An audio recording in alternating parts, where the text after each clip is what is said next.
Halo Gereja Tuhan, selamat datang di hari ini. Kita akan siap memulai ibadah online hari ini. Saya harapkan kalian bisa duduk dengan nyaman, ambil posisi dengan baik, ambil Alkitab saudara, duduk di samping, ajak orang-orang di samping, ajak suami, ajak istri, ajak anggota keluarga yang lain.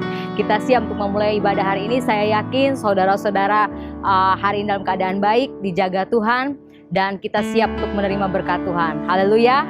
Mari kita berdoa untuk memulainya. Tuhan, kami mengucap syukur hari ini biar Kau berkati kami untuk memulai ibadah online hari ini. Tuhan, Kau jaga hati kami supaya apapun yang kami terima hari ini itu bisa menjadi kekuatan yang baru buat hidup kami. Terima kasih Tuhan Yesus, haleluya, amin. So, teman-teman, dimanapun Anda berada, enjoy the service.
Segenap hatiku dan kekuatanku, ku rindu menyembahmu, Yesus.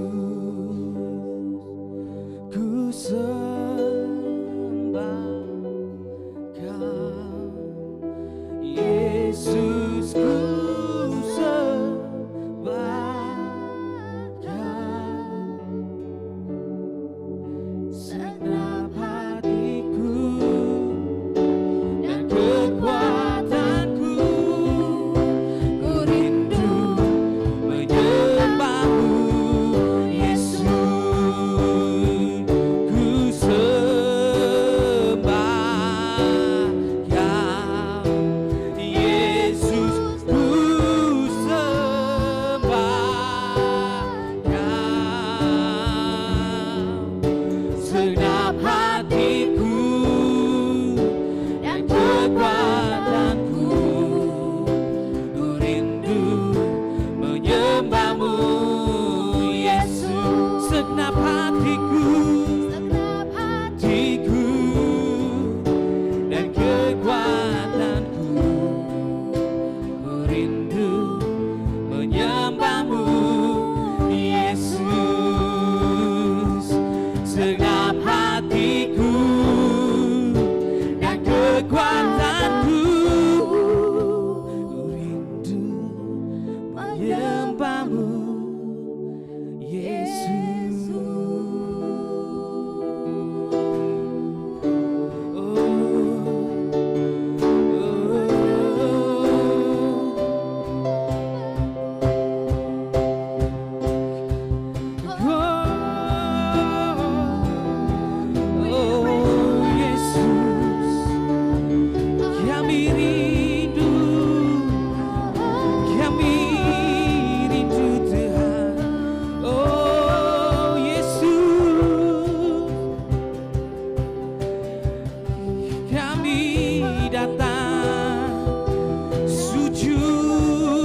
Hadapanmu, ya Yesus. Sujud di altarnya, ku bawa hidupku, ku terima anugerahnya, ya ampuniku dan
terjadi saat datang di altarnya, sujud di altarnya,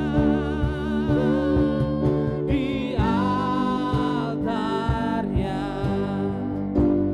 Ku bawa hidupku, ku terima anugerahnya, Dia ampuniku dan bebaskanku. Dia ubah hidupku, baharui hatiku, sesuatu terjadi saat datang di altarnya. Sujud di altarnya, ku bawa hidupku,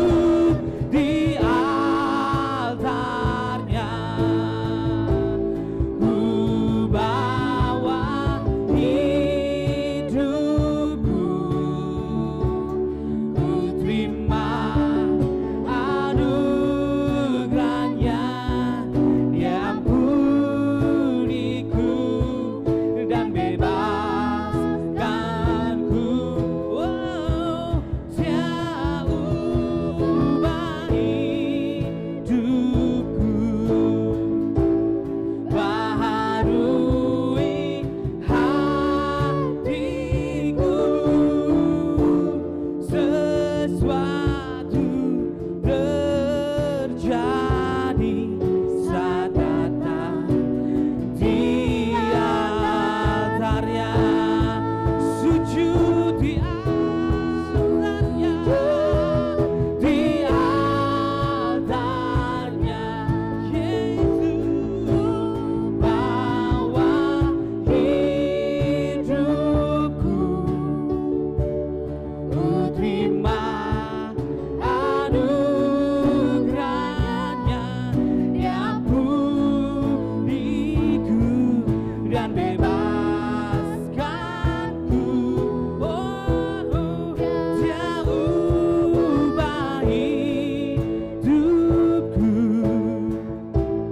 baharui hatiku, sesuatu terjadi saat datang di altarnya, sesuatu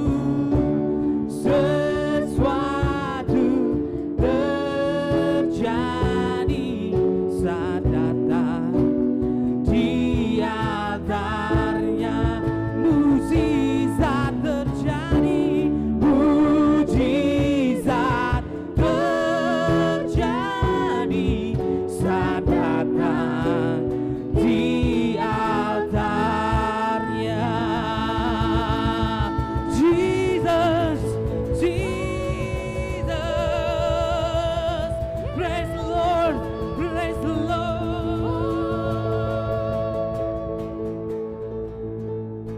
Hallelujah, amen. Hello Church, it's offering time. Sebelum kita memberi, kita buka satu firman Tuhan di kitab Kejadian pasal yang keempat, ayat ketiga sampai kelima. Setelah beberapa waktu lamanya, maka Kain mempersembahkan sebagian dari hasil tanah itu kepada Tuhan sebagai korban persembahan. Habil juga mempersembahkan korban persembahan dari anak sulung kambing dombanya, yakni lemak-lemaknya. Maka Tuhan mengindahkan Habil dan korban persembahannya itu. Ayat kelima, tetapi Kain dan korban persembahannya tidak diindahkannya. Lalu hati Kain menjadi sangat panas dan mukanya muram. Saya bacakan satu terjemahan lainnya di Good News Translation. Seperti ini bunyinya. After some time, Cain brought some of his harvest and gave it as an offering to the Lord. Then Abel brought the first lamb born to one of his sheep, killed it and gave the best part of it as an offering. The Lord was pleased with Abel and his offering, but he rejected Cain and his offering. Cain became furious and he spoke in anger. Amin. Ayat ini sudah banyak kita sering dengar, kita sering belajar, kita sering pelajari gitu sama-sama. Tapi waktu saya baca ayat ini kembali dan saya baca di terjemahannya yang lain dalam bahasa Inggris, di sini dikatakan bahwa Abel itu gave the best part of its own offering. Jadi ada satu poin bahwa ketika Abel memberikan persembahan sama Tuhan, dia itu kasih yang terbaik. Amin. Dan Tuhan itu berkenan kepada Abel dan persembahannya. Jadi kalau kita ulang lagi, di cerita ini adalah pertama kalinya Alkitab mencatat manusia membawa persembahan kepada Tuhan itu ketika Kain dan Habel bawa kepada Tuhan persembahan. Bisa bayangkan ya, maksudnya Kain dan Habel itu dia nggak punya bayangan mungkin ketika itu persembahan seperti apa sih yang Tuhan terima gitu. Kalau kita sebagai orang tua, saya sebagai orang tua, saya didik anak saya, kalau kamu kasih persembahan sama Tuhan seperti ini ya, yang the best, yang begini, sehingga anak kita punya harapan di ketika dia persembahkan sama Tuhan, dia kasih seperti apa yang kita ajarkan sama dia. Tapi Kain dan Habel mungkin tidak seperti itu, saudara. Karena apa? Kalau dia diajarkan sama orang tuanya, artinya kedua orang ini, kakak beradik ini pasti bawa persembahan yang mungkin sama gitu. Tapi kenapa yang satu Tuhan terima dan satu tidak Tuhan terima? Kuncinya apa? Yang pertama, Habel bawa the best part of yang dia punya. Jadi the best part, yang terbaik yang dia punya. Amin. Dan ketika Tuhan lihat itu, saudara, Tuhan itu sudah kaya. Dia nggak perlu sebenarnya apa yang kita bawa. Karena apa yang kita bawa itu juga punya Tuhan. Amin. Tapi dia lihat pribadinya Habel. Amin. Jadi kalau kita bawa persembahan, Tuhan itu lihat siapa juga yang bawa itu ke hadapan dia. Amin. Jadi bukan jumlah persembahanmu, tapi bagaimana sikap hatimu. Kamu kasih yang terbaik sama Tuhan. Amin. Dan kau kasih yang terbaik sama Tuhan, dan Tuhan lihat itu. Dan Tuhan disenangkan. Tuhan itu Bapak kita. Amin. Kalau kita sebagai orang tua, anak kita menyenangkan kita, wow, kita pasti akan lakukan apa saja buat anak-anak kita. Amin. Jadi pagi ini, mari saya dorong saudara, kasih yang terbaik buat Tuhan. Jangan kasih yang sisa-sisa, amin. Kasih yang terbaik buat Tuhan. Dan kasih dengan sikap hati yang tulus, yang benar-benar ini memang bagiannya Tuhan yang mau saya kasih. Amin. Sebelum memberi, mari kita berdoa. Tuhan, terima kasih buat apa yang sudah kau percayakan pada kami, Tuhan. Terima kasih Tuhan, mari Tuhan kau bantu kami untuk kami bisa mengerti Tuhan, untuk memberikan yang terbaik buat Engkau Tuhan. Terima kasih Tuhan Yesus, berkati setiap orang yang memberi hari ini, dalam nama Tuhan Yesus, amin. Oke saudara, kalau saudara mau memberi persembahan, bisa transfer ke rekening jemaat di bawah ini. Oke, dan kalau Anda punya pertanyaan tentang info-info jemaat, kegiatan jemaat, saudara bisa hubungi nomor WA di bawah ini. Amin. Selamat memberi, Tuhan memberkati. Oke, sekarang sebelum kita masuk dengan firman Tuhan, mari saudara persiapkan hati saudara, Alkitab saudara, notes saudara. Mari sama-sama kita dengarkan firman yang dibawakan oleh gembala kita, Pastor Arnold. Tuhan Yesus memberkati. Hello everyone, selamat hari Minggu, happy Sunday. Apa kabar semua? Kita udah lewatin masa-masa pandemi cukup lama, dan hari ini kita kembali ada dalam ibadah, dan saya ingin bagi berkat buat saudara pada pagi hari ini. Dan saya akan share sesuatu yang saya berdoa ini bisa jadi berkat buat kita semua. Apa yang saya ingin sampaikan pada hari ini, saya beri judul Tuhan Membedakan. Saya akan mulai dengan satu kisah di Alkitab. Kalau mungkin Anda pernah mendengar, kalaupun Anda belum pernah mendengar, saya pikir wajar karena kata ini, tempat ini tidak terlalu populer di Alkitab. Jarang sekali didengar. Tapi kalau Anda perhatikan dari kisah yang kita akan dengar nanti sepanjang pesan khotbah ini, saya percaya kebenaran firman Tuhan akan memberkati saudara. Ada satu tempat di Alkitab yang disebut dengan nama Tanah Goshen. Anda mungkin ada yang, apa itu Goshen Pak? Di mana tempatnya itu? Dan lain sebagainya. Hari ini saya ingin share kepada saudara tentang tanah ini, karena di tanah inilah Tuhan mau membuat perbedaan. Dan saya percaya waktu kita lihat apa yang Tuhan kerjakan kepada bangsa Israel pada saat itu, kenapa mereka bisa dibedakan? Kenapa mereka bisa luput daripada malapetaka? Karena ada prinsip-prinsip firman Tuhan yang di sini kita bisa belajar sama-sama. Dan saya percaya di tengah-tengah krisis pandemi seperti ini, di mana orang semua mengeluh, termasuk mungkin saudara dan kita semua di sini, kita melihat begitu struggle-nya kita menghadapi hidup dan lain sebagainya. Tapi kalau kita mau ikuti instruksi dari firman Tuhan, seperti apa yang kita akan lihat nanti dalam kisah Goshen, Tanah Goshen ini, maka saya percaya kita pasti akan dimerdekakan, dan Tuhan akan membuka jalan, memberikan kita pengertian-pengertian yang baru, yang menunjukkan kepada kita kenapa Tuhan bisa buat perbedaan di tengah-tengah krisis seperti saat-saat ini. Saya akan baca dari ayat firman Tuhan di sini. Di kitab Keluaran pasal 8 ayat 22 sampai 23 dikatakan, "Tetapi pada hari itu aku akan mengecualikan tanah Goshen di mana umatku tinggal, sehingga di sana tidak ada tempat pikat, supaya engkau mengetahui bahwa aku Tuhan ada di negeri ini, sebab aku akan mengadakan perbedaan antara umatku dan bangsamu. Besok tanda mujizat ini akan terjadi." 2 kali Tuhan mengatakan, aku akan buat pengecualian, dan kemudian aku akan membuat perbedaan. Apa sih arti kata Goshen? Goshen artinya approaching atau draw near to God. Approaching. Jadi Tuhan Goshen bicara tentang satu kondisi di mana tempat di mana kita bisa mendekat. Ya, Tuhan kadang-kadang mengisolasi kita atau memisahkan kita karena Dia pengen kita terpisah dari segala sesuatu yang bisa menghalangi kita atau mengganggu kita untuk bisa mendekat kepada Tuhan. Tahukah saudara bahwa setiap kali kalau kita mendekat kepada Tuhan secara pribadi, ada banyak secret yang Tuhan bisa singkapkan kepada kita. Ada banyak wisdom, hikmat yang Tuhan bisa berikan kepada kita. Waktu kita silent, kita ambil waktu saat teduh, kita berikan waktu banyak bersama dengan Tuhan. Tuhan akan berikan kepada kita banyak input, masukan-masukan yang saya percaya akan bermanfaat dan berguna buat hidup kita ke depan. So, Goshen artinya tempat di mana kita mendekat kepada Tuhan. Dan Tuhan seringkali memanggil saudara untuk berpisah sejenak dengan kesibukan saudara. Pause sebentar dari kesibukan saudara, supaya Dia bisa berbicara kepada engkau dan engkau bisa mendengar apa yang Dia sampaikan. Goshen adalah tempat di mana Tuhan mengadakan perbedaan antara umat Israel dengan bangsa Mesir. Goshen ini terhindar dari segala tulah dan malapetaka. Segala malapetaka boleh terjadi di Mesir, tapi yang namanya Goshen itu adalah perlindungan dari Tuhan. Boleh terjadi malapetaka di Mesir, tapi Tuhan buat perbedaan khusus buat tanah Goshen. Tanah Goshen tidak terlalu jauh daripada Mesir.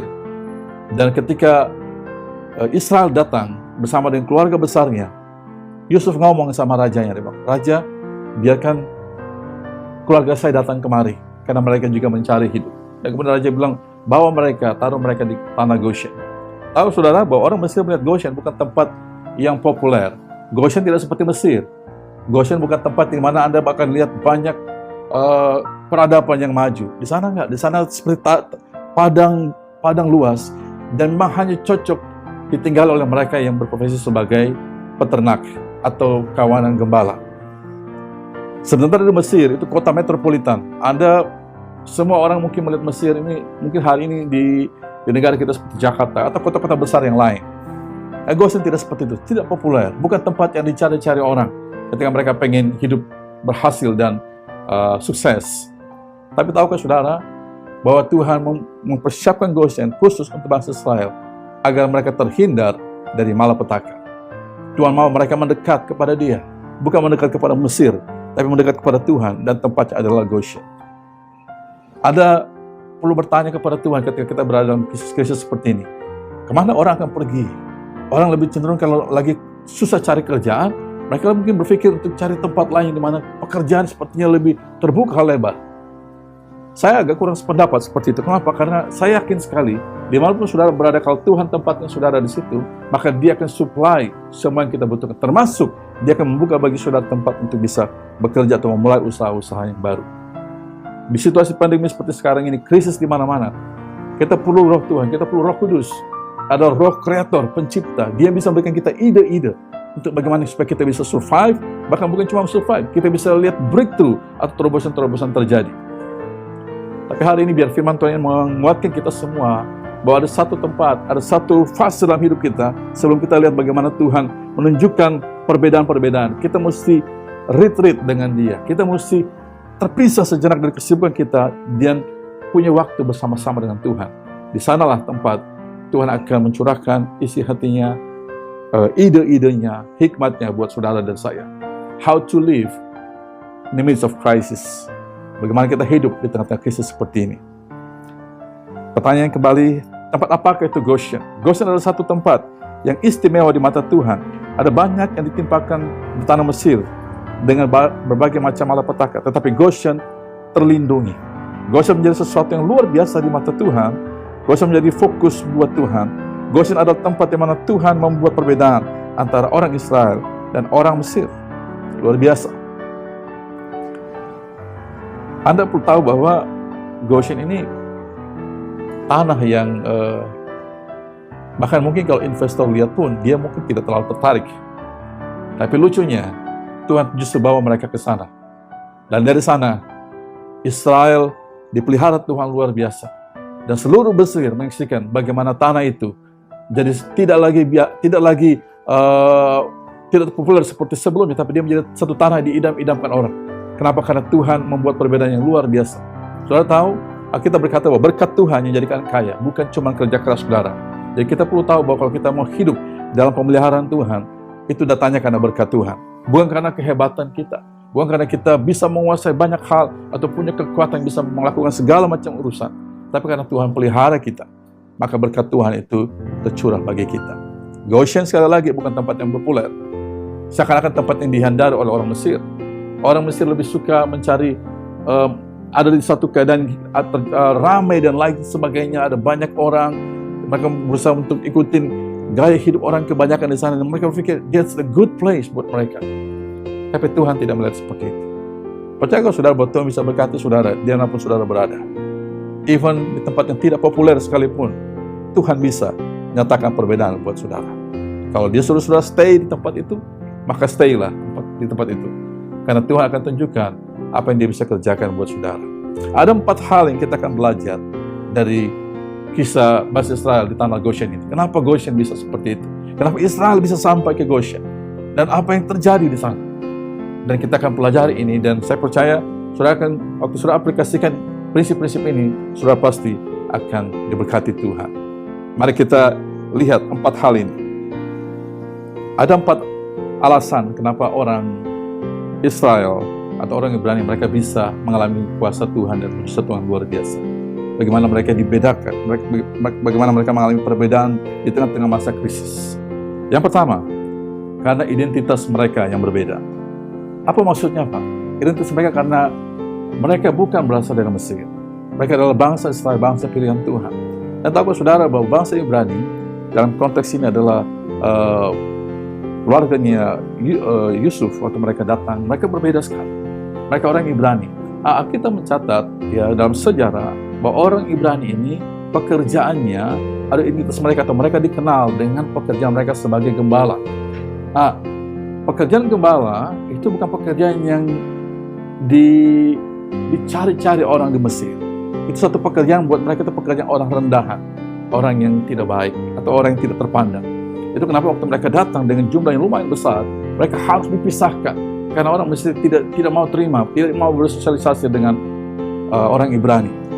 Ada satu pelajaran penting di sini, bahwa pekerjaan saudara, sekecil apapun posisi saudara, serendah apapun yang Anda pikir mungkin tidak populer, tapi kalau saudara kerjakan sesuatu itu dengan benar, maka Tuhan pasti bisa buat perbedaan.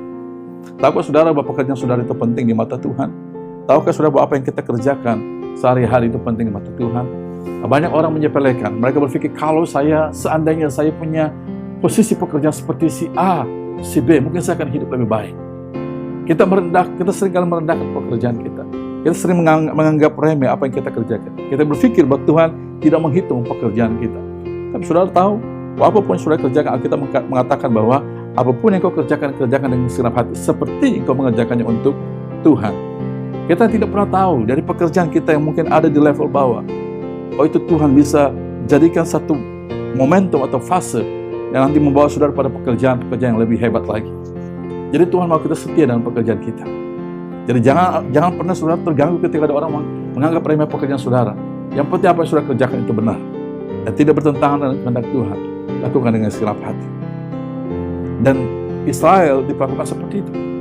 Orang mesti mengatakan jangan mereka datang ke negeri kami, pisahkan mereka. Apa mereka sadar bahwa keinginan seperti itu pun dianggap positif oleh Tuhan. Tuhan memisahkan mereka dan Tuhan membuat perbedaan dengan mereka. Jadi pekerjaan mereka itu penting. Sebagai anak-anak Tuhan, kita harus tunjukkan perbedaan dalam hal pekerjaan. Ketika kita lihat orang di sebelah kanan dan kiri kita tidak mengenal Tuhan, atau mereka bukan orang Kristen, Mereka anggap biasa dengan korupsi. Mereka menganggap biasa untuk datang kerja nggak on time. Mereka menganggap biasa gosipin teman, gosipin atasan, dan lain sebagainya. Saudara, sebagai anak Tuhan nggak bisa seperti itu. Kita harus tunjukkan perbedaan. Sebagai anak Tuhan, sebagai orang Kristen, kita mesti kerja benar. Apapun jenis pekerjaan kita. Walaupun orang lain nggak pandang itu sesuatu pekerjaan yang hebat. Tapi kalau saudara kerjakan sungguh-sungguh, maka Tuhan pasti akan berkati saudara. Tuhan akan buat perbedaan dengan hidup saudara. Yang kedua, apa yang membuat orang Ibrani atau bangsa Israel pada saat itu mereka mengalami perbedaan, atau Tuhan membuat perbedaan atas hidup mereka? Yang kedua, karena identitas mereka, pekerjaan mereka. Ya, jadi Anda perlu sadar bahwa tidak ada satupun orang yang bisa rendahkan saudara, kecuali saudara sendiri mengizinkan itu. Anda nggak perlu membutuhkan dukungan dari apa kata orang untuk membuat saudara dapatkan gambar diri saudara. Identitas saudara itu datangnya dari Tuhan. Itu kenapa penting buat kita harus lahir baru. Kenapa? Waktu saudara lahir baru, saudara mendapatkan gambaran yang sesungguhnya dari Tuhan. Anda dapatkan satu nilai yang sesungguhnya dari Tuhan. Banyak orang merendahkan kita, dan kita ikut-ikutan apa kata mereka. Waktu mereka bilang, oh kamu nggak ada gunanya, kamu nggak punya masa depan, kamu pasti gagal dan lain sebagainya, hidupmu nggak punya arti apa-apa. Dan kita kemakan dengan perkataan-perkataan negatif seperti itu. Dan itu tanpa kita sadar itu membentuk identitas kita. Dan kita terperangkap dengan itu. Dan kita akhirnya berpikir, oh iya, ketika kita gagal, kita berpikir, benar kata dia, saya memang nggak bisa berhasil, saya memang orang gagal, saya memang nggak diberkati, dan lain sebagainya. Tidak seperti itu. Saudara perlu dapatkan gambaran diri yang benar dari Tuhan. Kita semua anak-anak Tuhan perlu lahir baru atau perlu bertobat dan dilahirkan kembali, karena itu mengembalikan gambar diri Kristus di dalam diri kita sebagai anak-anak Tuhan. Jangan pernah anggap diri saudara rendah, jangan pernah anggap diri saudara nggak penting. Karena Tuhan bilang saudara penting dan berharga. Itu kenapa dia mau mati buat saudara, menebus saudara, dan menjadikan saudara anak-anaknya. It's very important untuk memiliki gambar diri yang baik, sebagaimana yang Tuhan mau. Ya, mungkin orang lain mengatakan saudara tidak punya masa depan atau lain sebagainya. Tapi bagi kita sebagai anak Tuhan, yang kita mesti dengar apa kata Tuhan buat kita. Tuhan mengatakan engkau berharga, saya berharga, kita semua berharga. Waktu kita dilahirkan kembali menjadi orang Kristen yang baru, menjadi umat Tuhan yang baru, hidup kita terpelihara Tuhan dengan sempurna. Tuhan akan buat perbedaan, dan itu akan menjadikan saudara anak Tuhan yang luar biasa. Yang ketiga, apa yang membuat orang Ibrani mereka berbeda? Karena mereka memberikan korban kepada Tuhan. Waktu mereka ada di sana, mereka memberikan persembahan. Waktu mereka dipisahkan ke tanah Goshen, mereka memberikan persembahan di hadapan Tuhan. Apa sih simbol persembahan ini? Persembahan adalah mereka mendedikasikan hidupnya kepada Tuhan, dan mereka datang menyembahkan hidupnya kepada Tuhan. Seringkali kita berpikir bahwa kalau saya udah punya banyak, kalau saya sudah diberkati, kalau saya sudah bisa mimpi saya jadi kenyataan, baru kemudian saya akan melayani Tuhan, baru kemudian saya akan memberi. Kalau Tuhan berkati pekerjaan saya, kalau Tuhan buat hidup saya melimpah, baru saya akan memberi, baru saya akan mulai melayani, baru saya mungkin mulai akan berkorban buat orang lain. Saudara, itu pandangan yang keliru. Justru sebenarnya Tuhan mau kita memberi dulu, baru kita bisa menuai. Yang Tuhan mau dari kita adalah kita memberikan korban dulu, mau berkorban, mau sacrifice. Dan kemudian kita akan lihat apa yang Tuhan kerjakan kemudian. Orang seringkali berpikir, hidup saya udah susah, ngapain saya harus perhatikan orang lain? Hidup saya lagi susah, kenapa saya harus menolong orang lain? Dan kita berpikir bahwa dengan cara mengasihani diri kita sendiri, kita akan lebih baik. Nggak seperti itu. Justru terjadi sebenarnya berbeda. Tuhan bilang, kalau kau mau berkelimpahan, engkau berkati dulu. Kalau kau mau dapat kemurahan, bermurah hatilah dulu kepada orang lain. Dan itu kita menjadi perhatian buat kita. Kita nggak boleh berpikir kebalik. Ya, Israel dapat perbedaan dari Tuhan. Mereka dibedakan oleh Tuhan, dan mereka di tempat yang tidak pernah kena tulah sama sekali. Orang Israel tidak pernah mendapatkan malapetaka di sana. Kenapa? Karena mereka memberikan korban kepada Tuhan. Hari-hari ini, dalam situasi pandemi seperti ini, kita ada krisis di mana-mana. Dalam segala aspek hidup ini, krisis terjadi di mana-mana. Kita cenderung untuk main aman. Kita mulai hitung-hitungan dalam berbuat baik. Ya, aduh, saya udah susah, hidup saya udah kurang dari cukup. Ngapain saya harus perhatikan orang lain? Kita mulai membatasi perbuatan kasih kita kepada orang lain. Kita membatasi diri kita untuk mulai peduli dengan orang lain. Kita nggak berani berkorban. Padahal saudara, kalau saudara belajar berkorban, justru tengah-tengah krisis seperti ini, maka Tuhan akan membela saudara. Tuhan justru akan membuat perbedaan kepada saudara. Bahwa apa yang kau kerjakan pada situasi krisis ini akan berubah drastis. Atau saudara melakukannya sesuai dengan kehendak Tuhan. Mari saya challenge saudara. Ayo, ketika saudara dipertemukan dengan satu situasi di mana situasi itu membutuhkan belas kasihanmu, membutuhkan uluran tanganmu, membutuhkan perhatianmu, membutuhkan pemberianmu. Ayo, ambil komitmen. Tuhan, saya akan bertindak, saya akan lakukan ini, karena ini kehendak. Tuhan yang akan berperbedaan buat saudara. Mungkin secara hitungan-hitungan manusia, itu nggak mungkin terjadi. Yang ada kita berpikir, kalau kita keluar, maka yang kita punya berkurang. Tapi tahukah saudara, bahwa Tuhan punya kalkulasi berbeda. Setiap kali saudara bermurah hati, maka kita berkata, barang saya bermurah hati, maka dia akan dapatkan kemurahan. Kalau engkau memberi, maka akan diberikan kepadamu. Tuhan bekerja berbeda dengan dunia bekerja. Dunia ajar kita berhemat, dunia ajar kita pelit, dunia ajar kita untuk memperhatikan diri kita.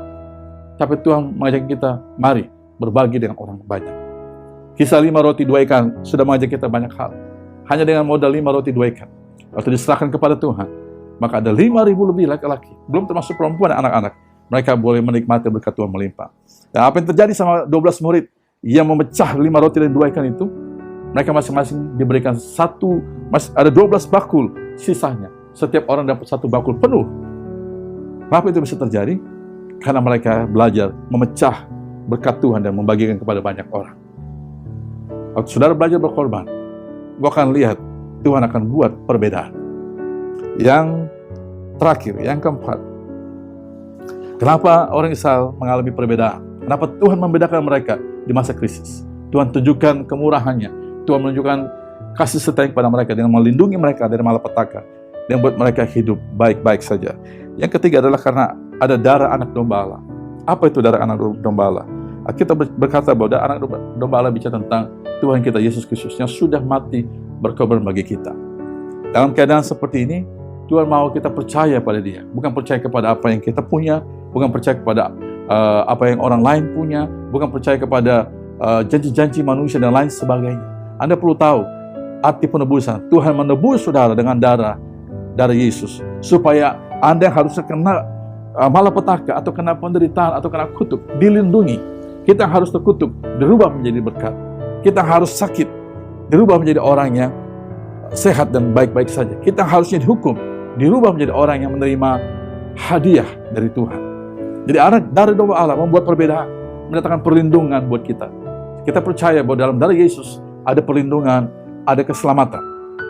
Dan kalau hari ini saudara berpikir bahwa Anda bisa baik-baik saja hanya dengan menjaga diri saudara tanpa mengakui keberadaan Tuhan dan kuasa darah Yesus, maka Anda perlu berpikir ulang. Karena ada banyak sekali orang-orang hebat, bahkan orang dokter sekalipun, orang-orang yang berpikir mungkin pikirannya udah maju, mereka berusaha hidup steril luar biasa, hidup menghemat luar biasa, tapi toh hidupnya juga akhirnya susah. Dan tidak sedikit mereka yang menderita dan tertular oleh penyakit. Mari kita buka hati kita datang kepada Tuhan, dan kita bilang, Tuhan, aku adalah anak, aku adalah putra. Kita menyerahkan hidup kita kepada Tuhan, kita bersandar penuh kepada Dia, dan kita percaya Tuhan akan membuat perbedaan buat hidup kita. Jangan mengandalkan kekuatanmu sendiri, mari datang kepada Tuhan, bersandar penuh kepada Dia. Akui Dia dalam segala hal, baik susah maupun senang. Hadirkan Tuhan senantiasa di sana, maka Dia akan membuat perbedaan.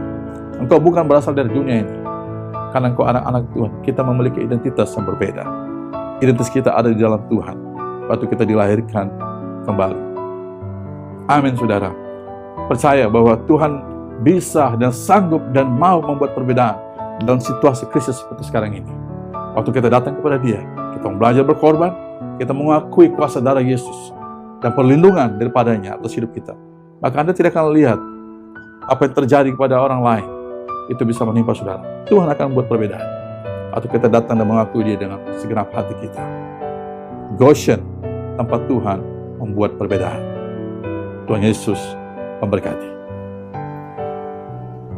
Oke, saudara, mari kita berdoa. Bapa di surga, terima kasih buat hari ini. Kami sangat percaya Tuhan, Sebagaimana Engkau buat perbedaan kepada bangsa Israel di tengah-tengah krisis. Semua orang dari penjuru dunia datang ke Mesir untuk bertaruh hidup di sana. Tapi ketika Israel mereka datang, Engkau memisahkan mereka ke satu tempat yang bernama Goshen, yang artinya drawing near atau mendekat. Kau pengen umatmu mendekat. Dalam krisis seperti ini, kami justru tidak boleh mencari hal-hal yang dunia cair. Kami justru tidak boleh mencari hal-hal yang dikejar oleh dunia. Yang dalam krisis seperti ini, justru yang kami cari adalah Engkau. Yang justru yang kami harus lakukan adalah kami mendekat kepada Engkau. Karena saat kami mendekat kepada Engkau, kami duduk berdiam di hadapan Engkau. Kami akan tersingkap rahasia-rahasia dari Engkau. Akan muncul wisdom, hikmat daripada Engkau, Tuhan. Yang membuat kami tahu bagaimana kami harus bertindak. Bagaimana kami harus mengatur hidup kami di masa-masa krisis seperti ini. Apa yang kami harus lakukan, apa yang tidak bisa kami lakukan. Goshen adalah tempat di mana Tuhan membuat perbedaan. Hari-hari ini waktu kami tahu siapa kami, identitas kami. Kami tahu pekerjaan kami itu penting di mata Engkau. Dan kami juga tahu bahwa kami perlu belajar berkorban, memberi, bermurah hati. Dan kami perlu mengakui kuasa darah Yesus, anak domba Allah itu. Waktu kami hidup dengan prinsip ini, kami percaya sekali bahwa dalam krisis seperti ini pun Tuhan sanggup membuat perbedaan. Apapun problem kami yang kami hadapi, apapun gunung raksasa kami sedang hadapi pada hari-hari ini, kami percaya bahwa Tuhan sanggup membuat perbedaan. Tuhan sanggup menyelamatkan kami dari setiap segala macam mara bahaya atau musibah yang menimpa kami. Atau kami mendekat kepada Engkau, seperti kami datang ke tanah Goshen. Maka di sanalah Tuhan, perkenanan Tuhan akan melingkupi kami. Dan itu yang membuat hidup kami berbeda dari dunia di sekitar kami. Kami nggak perlu khawatir dengan keadaan ini, Tuhan. Karena bersama dengan Yesus, kami sanggup menghadapi segala macam gelombang hidup. Karena Kau tidak pernah membiarkan kami sendiri. Tapi yang justru yang Kau akan kerjakan adalah perlindungan dari Engkau akan datang dengan sempurna. Berkat-Mu akan mengalir atas kami. Dan Tuhan akan membuat perbedaan. Terima kasih buat berkat-Mu. Terima kasih buat perlindungan-Mu. Terima kasih buat penjagaan-Mu atas kami, Tuhan. Kami mengucap syukur dalam nama Yesus. Haleluya. Amin. Wow, what a powerful service, bukan? Saya yakin dan percaya bahwa kalian di rumah pun dikuatkan oleh firman tadi. Saya sendiri pun dikuatkan oleh firman yang disampaikan. Dan terima kasih untuk para volunteer, para tim musik, untuk orang-orang yang bekerja di belakang layar, untuk ibadah ini bisa ada dengan sempurna. Terima kasih, Tuhan memberkati kalian semua. Oke, kami juga punya pengumuman bahwa jangan lupa follow untuk YouTube Kenisa Church Bali, di mana saudara bisa menyaksikan ibadah online kami. Dan juga jangan lupa follow IG kami, yaitu Kenisa Church Bali. Di situ kita akan live setiap hari Sabtu jam 7 pagi, ada doa bersama live via Instagram. So guys, jangan lupa, terima kasih untuk sudah menonton ibadah online ini. Tuhan Yesus berkati kalian pun dimanapun berada. Haleluya, amen.